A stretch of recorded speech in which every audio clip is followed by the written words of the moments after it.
te fasse grâce et qu'il te fasse grâce, que l'Éternel veille sur toi et t'accorde la paix. Que l'Éternel te bénisse et te protège. Que l'Éternel te regarde avec bonté et qu'il te fasse grâce et qu'il te fasse grâce. Que l'Éternel veille sur toi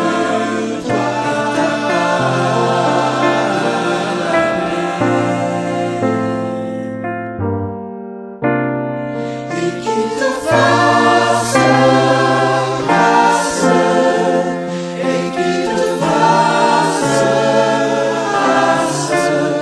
Que l'Éternel veille sur toi et t'accorde la paix.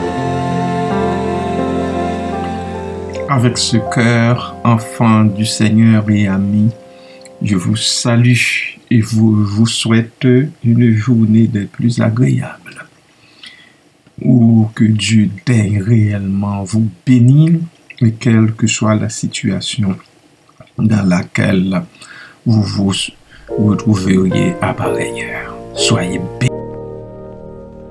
Étranger sur la terre, je marche avec bonheur vers la maison du Père, vers la demeure où m'attend le Seigneur. Vers la maison du Père, vers la demeure où m'attend le Seigneur. Grâce que face à face, pour toujours près de toi, je te verrai, mon roi. C'est le couchant des anges pendant l'éternité. J'unirai mes louanges pour donner gloire à sa fidélité. J'unirai mes louanges pour donner gloire à sa fidélité.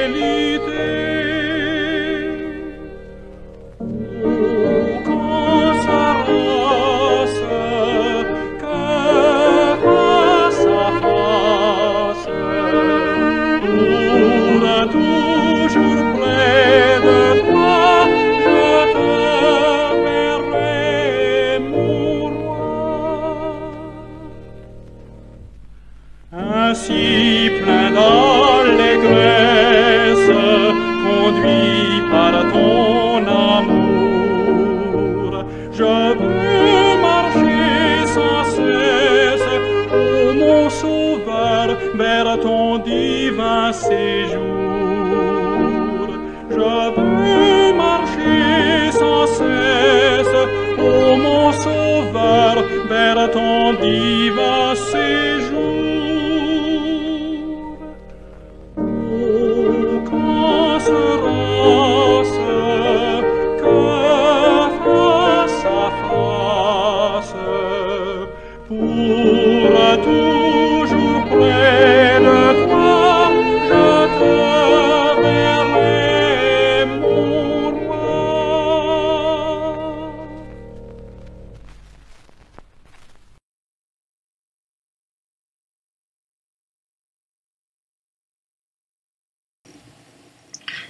Dans l'évangile de Jean, chapitre 4,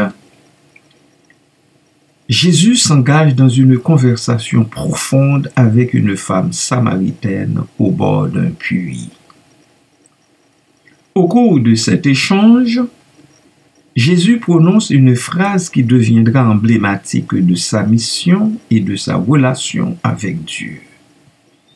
Ma nourriture est de faire la volonté de celui qui m'a envoyé et d'accomplir son œuvre.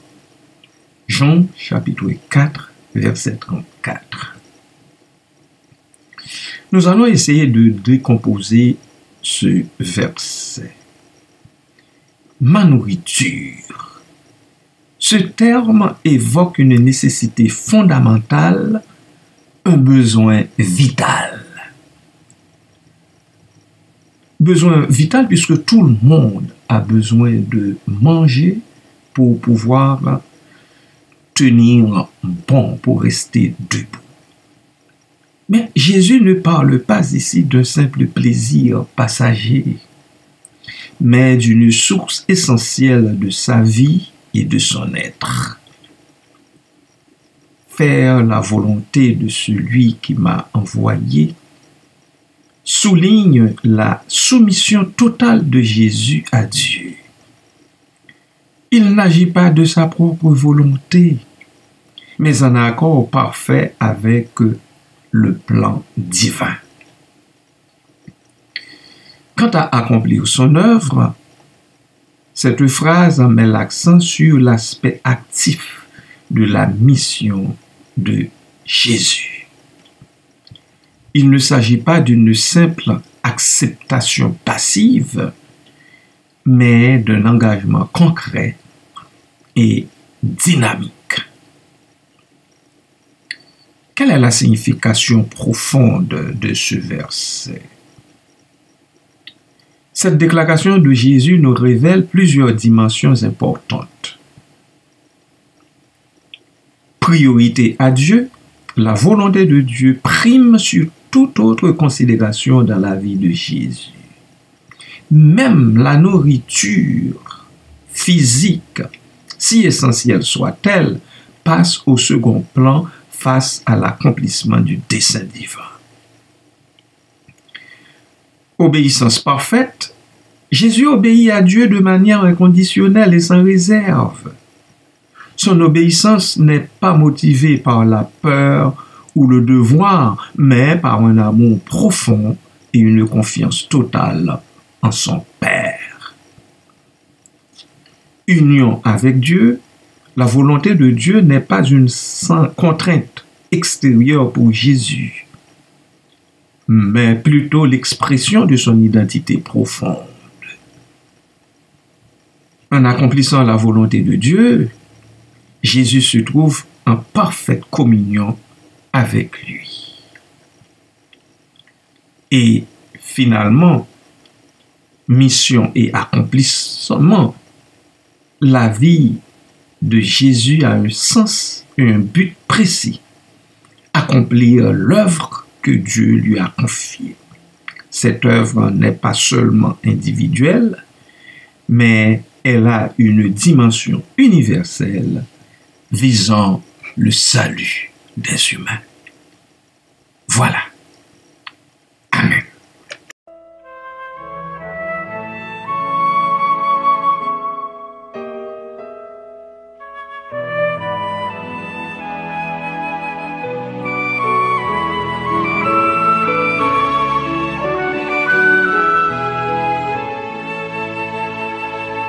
L'aube naît, sourit et passe de ses feux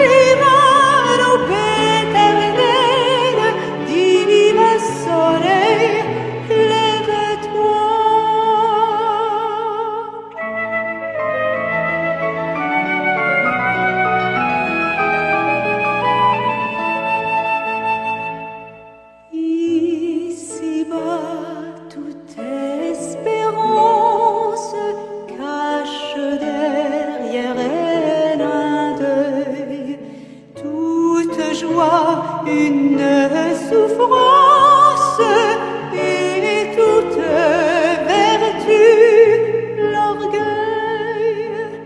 Mais au ciel, bonheur suprême, au ciel plus d'espoir déçu, je verrai le Dieu que j'aime et ne l'offenserai plus.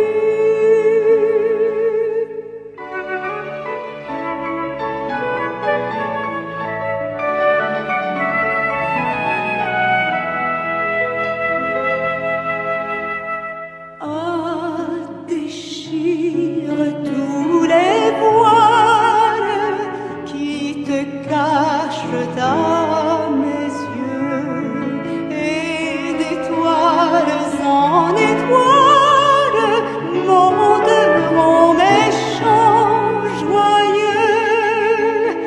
Mais qu'ici-bas j'abandonne mon amour tes douces lois, qu'en attendant la couronne, je sache porter la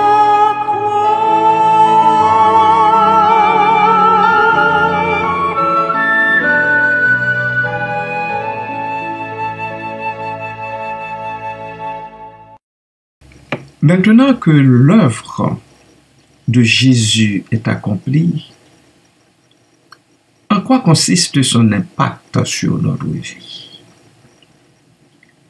Ce verset de Jean 4:34 nous invite à une profonde réflexion sur notre propre relation avec Dieu.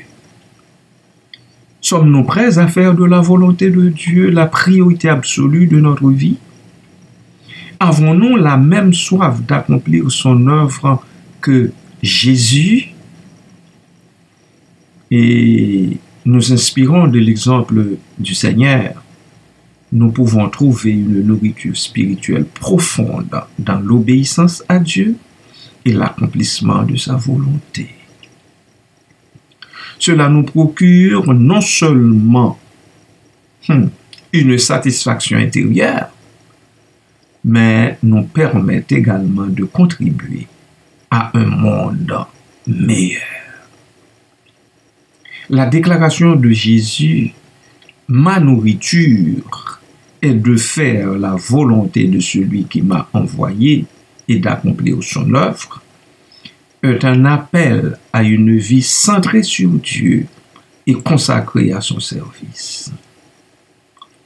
En trouvant notre nourriture dans la volonté divine, nous découvrons un sens et un accomplissement profond dans notre existence. Voilà, en gros, bien-aimés du Seigneur et amis, une autre dimension, une autre façon pour le Seigneur Jésus de voir la volonté de Dieu dans son œuvre. Et voilà aussi pour nous une autre dimension de ce modèle parfait, tandis que nous déambulons encore dans ce corps mortel ici-bas. Que le Seigneur vous bénisse, qu'il vous soutienne, qu'il vous fasse grâce et miséricorde. Adorons-le en la prière. Tendre Père céleste en Jésus-Christ, nous voulons faire ta volonté. Mais bien souvent, comme l'apôtre Paul eut à le dire, quand nous voulons faire le bien, c'est le mal qui s'est attaché à nous. Et ainsi l'apôtre a-t-il crié, qui nous délivrera du corps de cette mort? Papa, nous comptons sur toi. Nous comptons sur la puissance du Saint-Esprit qui nous anime. Nous comptons sur le modèle parfait que nous voyons à travers les Saintes Écritures en ton Fils unique bien-aimé, Jésus-Christ, pour passer au travers et remporter la victoire finale. Merci, Père. Père, pour cette nouvelle journée qui s'étend devant nous. Nous te la remettons tout en te demandant de nous faire la grâce de chercher par tous les moyens possibles à faire ta volonté durant ces 24 heures. Merci, Père. À toi, à Christ au Saint-Esprit, soit tout honneur et toute gloire au siècle des siècles. Amen.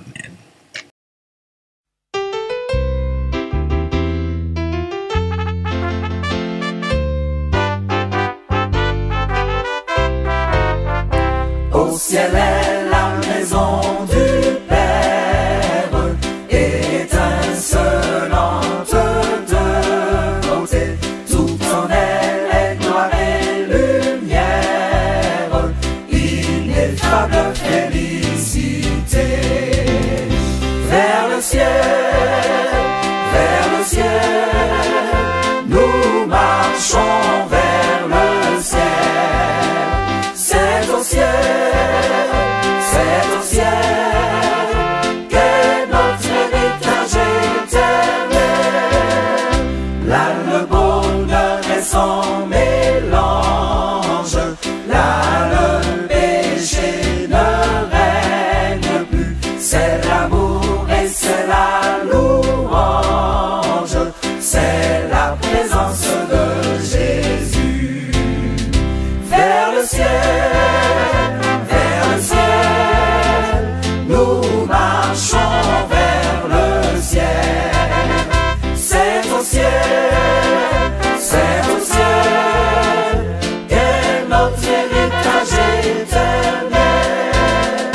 Dans nos fatigues sur la terre, dans nos combats et nos douleurs, c'est toi douce maison du Père que cherchent nos yeux et nos cœurs. Vers le ciel, nous marchons vers le ciel. C'est au ciel qu'est notre héritage éternel.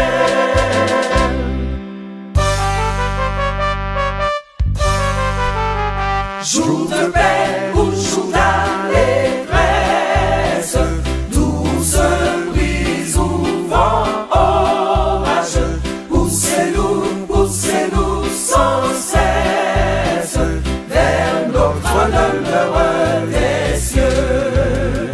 Vers le ciel, nous marchons vers le ciel. C'est au ciel qu'est notre héritage éternel. Vers le ciel, nous marchons vers le ciel. C'est au ciel qu'est notre héritage éternel.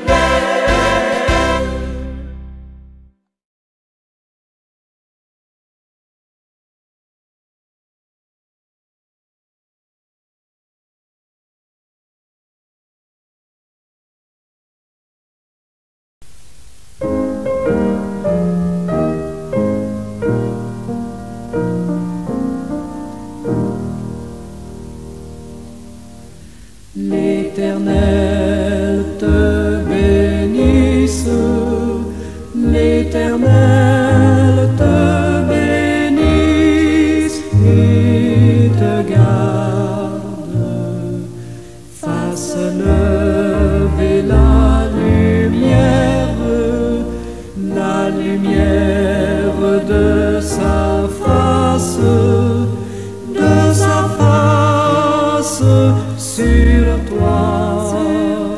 sur toi, use de grâce envers toi et te donne